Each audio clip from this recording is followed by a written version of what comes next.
नमस्कार। महिला महाविद्यालय की ऑनलाइन कक्षाओं में आपका स्वागत है। मैं रतिराम कक्कड़, व्याख्याता हिंदी। आज हम देव कवि के बाकी बचे हुए पदों का अध्ययन करेंगे जो बीए पार्ट सेकंड से अवतरित हैं। चूँकि छात्रों पहले हमने 4 पदों का अध्ययन किया था, आज शेष 5 से लेकर 10 तक के पदों का अध्ययन करेंगे। तो 5वां पद है ऐसो हो जानत जेहि तू विषय के संग, ऐरे मन मेरे हाथ पाँव तेरे तोर तो आन लोगी कत नर नाहन की नाही सुनी ने सुनिहारी हेरी बदन निहार तो चलत न दे तो देव चंचल अचल करी चाबुक चितावनी मारी मुँह मोर तो भारो प्रेम पाथर नगारो दिगरे सो बांधी राधा राव वीरद के वारदी में बोर दो। कवि देव कहते हैं कि अरे मन जो मैं ऐसा जान जाता, अरे मन मैं ऐसा जान जाता कि तू विषय वासनाओं के संग है, विषय वासनाओं में लिप्त है, तो मैं तेरे हाथ पाँव तोड़ देता। आज ही लोकत नर नाहन की नाही सुनी। कवि देव आगे कहते हैं कि आज तक मैंने कभी किसी मनुष्य की या किसी राजा की बात भी नहीं सुनी। नेह सो निहारी, फिर भी मैं श्री कृष्ण को प्रेम से निहारता। हेरी यानी प्रभु, बदन यानी मुख, निहार तो यानी देखता। मैं प्रभु का मुख प्रसन्नता से भर करके देखता। चलत न दे तो देव चंचल अचल करी, मैं तुझे ए मन मैं तुझे चलायमान नहीं होने देता। देव कवि कहते हैं कि हे मन, मेरे मन, मैं तुझे चलायमान नहीं होने देता। तो चंचल अचल करी, और मैं तेरी चंचलता को स्थिर कर देता। चाबुक चितावनी मारी मुँह मोर तो, और चाबुक चेतावनी रूपी चाबुक चला करके तेरा मैं मुंह मोड़ देता, अर्थात विषय वासनाओं से तुझे क्या कर देता, विमुख कर देता। बारी प्रेम पाथर नगारो दे गरे सो बांधी, और मैं प्रेम रूपी भारी पत्थर तेरे गले में बांध करके राधा राव वीरद के वारदी में बोर तो। राधा नाम विरद यानी राधा के नाम रूपी यशगान के वारदी में बोर तो, यशगान रूपी समुद्र में तुझे मैं डुबो देता। तो प्रस्तुत पद में कवि देव ने ये कहने का प्रयास किया है कि मन तो अगर मैं ऐसे जान जाता कि तू क्या है, विषय वासनाओं की ओर उन्मुख हो जाएगा, तो मैं तुझे मोड़ करके भगवान श्री कृष्ण और राधा के प्रेम की ओर उन्मुख करता।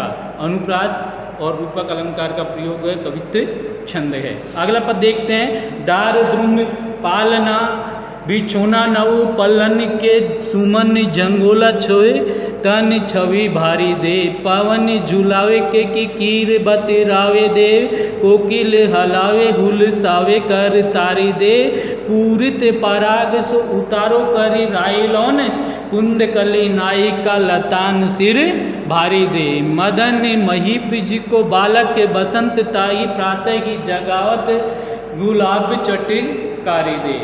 कवि देव समझाने, कवि देव ने प्रस्तुत पद में क्या है कि प्रकृति का मानवीकरण किया है। क्या है ये? मानवीकरण का पद है, और इसमें प्रकृति को मानव रूप में दिखाने का प्रयास किया गया। डार द्रुम में पालना, अर्थात अभी क्या है कि बसंत का महीना आरंभ ही हुआ है, और उस स्थिति में प्रकृति में जो परिवर्तन हो रहे हैं उन्हें उनकी ओर इंगित करते हुए देव कवि कहते हैं कि डार द्रुम में पालना, पेड़ के जो डालियां हैं उन पे नए पत्ते खिल गए हैं, नए पत्ते उग आए हैं, उनका बिछोना बना हुआ है। क्या बना हुआ है कि जैसे पेड़ों ने अपने डालों पर नए पत्तों का बिछोना बना दिया है। सुमन जंगोला सोए तन छवि भारी दे, और सुमन यानी कि वो पेड़ और पौधों में जो फूल खिले हुए हैं उनके रूपी है ना, फूल रूपी है ना, उन्होंने जो बालक बसंत ने जंगोला पहना है, तो वो जो फूलों रूपी जंगोला है या वस्त्र है वो अत्यंत शोभायमान है। प्रकृति का मानवीकरण है, इसलिए इस प्रकार का चित्रण आया है। पवन झूलावे, और वो क्या है कि जंगल उस पालना में झूल रहा है बालक बसंत, प्रकृति रूपी विकसित प्रकृति रूपी जो पालना है उसमें क्या है, वो झूल रहा है तो पवन ने झुलावे, है ना। पवन क्या कर रहा है, उसके झोटे दे रहा है। के की कीर बतिरावे दे, और मोर और तोता उससे बातचीत कर रहे हैं, अर्थात बालक बसंत से क्या है वो बात कर रहे हैं। कोकिल हलावे गुलसावे कर तारी दे, और कोयल उसे हलराती है, मलहाती है, ताली बजा बजा करके उसका मनोरंजन करने की चेष्टा कर रही है।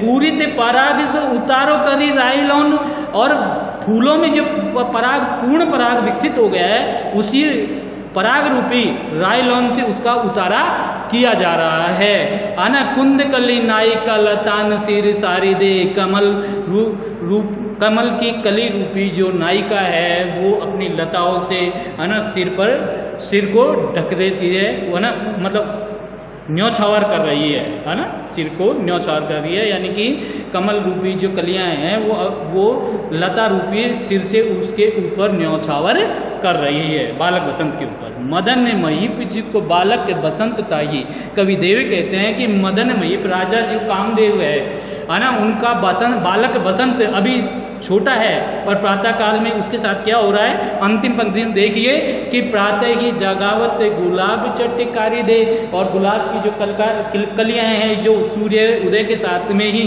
है ना, खिल जाती है, वो ऐसा प्रतीत हो रहा है कवि को कि चटकारी दे दे करके वो जगा रही है बालक बसंत को, है ना। प्रकृति का मानवीकरण हुआ है, सांग रूपक मानवीकरण अलंकार का प्रयोग हुआ है, कवि छंद है।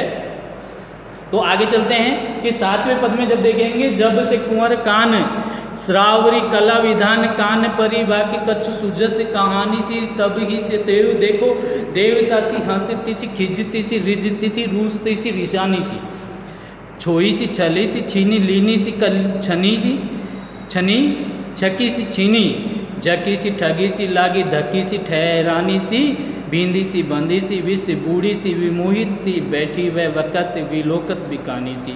कवि देव समझाने की चेष्टा करते हैं कि एक नायिका ने जब से यशोगान सुना है श्री कृष्ण का यशोगान सुना है, तब से उसकी हालत बावली सी हो गई है, वो पागल सी हो गई है। जब ही से कान रावरी कला निदान, वो कला निदान श्री कृष्ण के क्या है यशोगान सुना है, कान परिवा के उस नायिका के कानों में पड़ा है, सुजस कहानी सी उसकी यशोगाथा, यशगान उसके कानों में पड़ा है। तब ही से देव कवि कहते हैं, तब ही से उस नायिका के देवता सी हंसती थी, है ना, उस नायिका के परिवर्तन हो गया कि वो देवता सी हमेशा हंसती ही रहती है।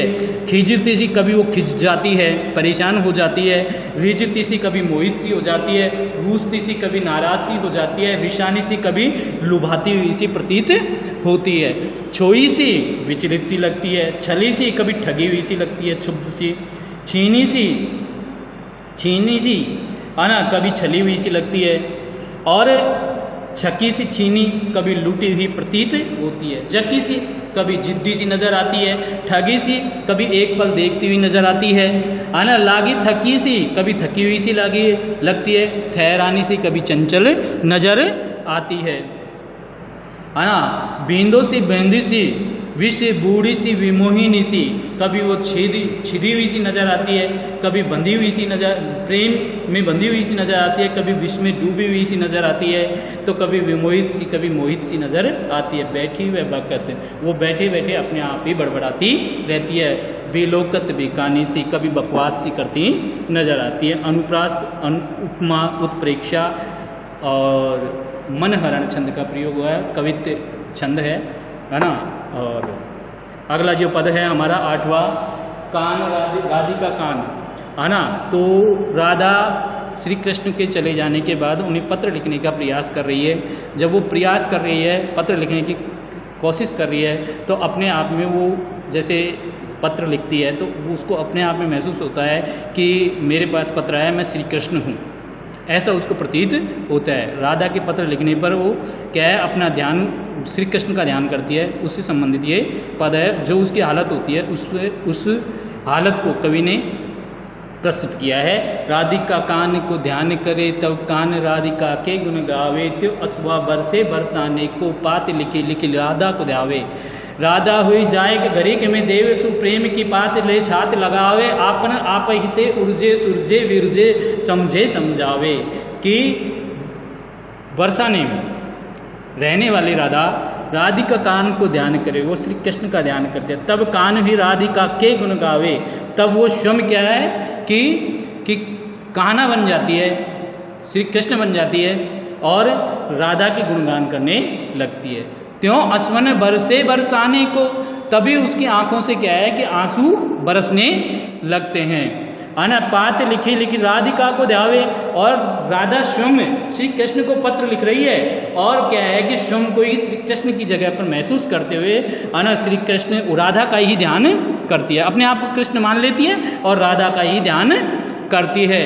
माँ राधे के जाए गरिक में, वो तन पल भर में राधा बन जाती है और पल भर में ही क्या है कि प्रेम, और राधा बन जाती है, पल भर में श्री कृष्ण का रूप धारण कर लेती है। तो सुप्रेम की पाती को छात लगावत, और ऐसा करने पर जब कृष्ण के को महसूस करती है तो वो क्या है कि राधा का लिखा हुआ पत्र को क्या करती है कि छाती से लगा रही है। आपन आप ही में उर्जे सूरजे विरजे समझी समझावे, अपने आप में वे उलझी हुई रहती है, कभी सुलझ जाती है, कभी सुलझाने का प्रयास करती है, कभी वो चिढ़ जाती है, समझे समझावे, और कभी अपने आप को समझाती है।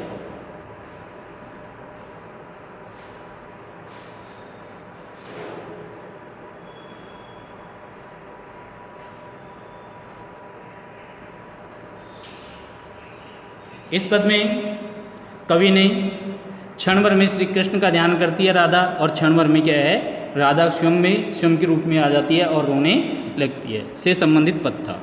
अगला पद राधा की तरुण अवस्था का चित्रण है कि माखन सो मन दूध सो जीवन, दधी सो अधिक ईठी, जा छवि आग छपाकर छाछ, समेत सुधा वसुधा सब सीठी। नैनन से नह चुए कवि देव, बुझावत बैन वियोग अंगूठी, ऐसी रसीली अहिर अहे कहो क्यों न लगे मनमोहन मीठी। कवि देव श्री राधा का चित्रण करते हुए कहते हैं कि माखन सोमन, राधा के तरुण अवस्था का चित्रण करते हुए कहते हैं कि माखन सोमन, उसका मक्खन के समान मुलायम मन है, दूध सो जीवन, दूध के समान पवित्र उसका जीवन है, दधी सो अधिक उर ईठी, और दही से भी अधिक मन को बहाने वाली राधा है। जा छवि आग छपाकर छाछ, और जिसकी छवि के आगे चंद्रमा भी क्या है छाछ के समान है, समेत सुधा वसुधा सब सीठी, और क्या है कि चंद्रमा भी है और वसुधा की सभी चीज़ें सब सीठी यानी कि निस्सार नजर आती है।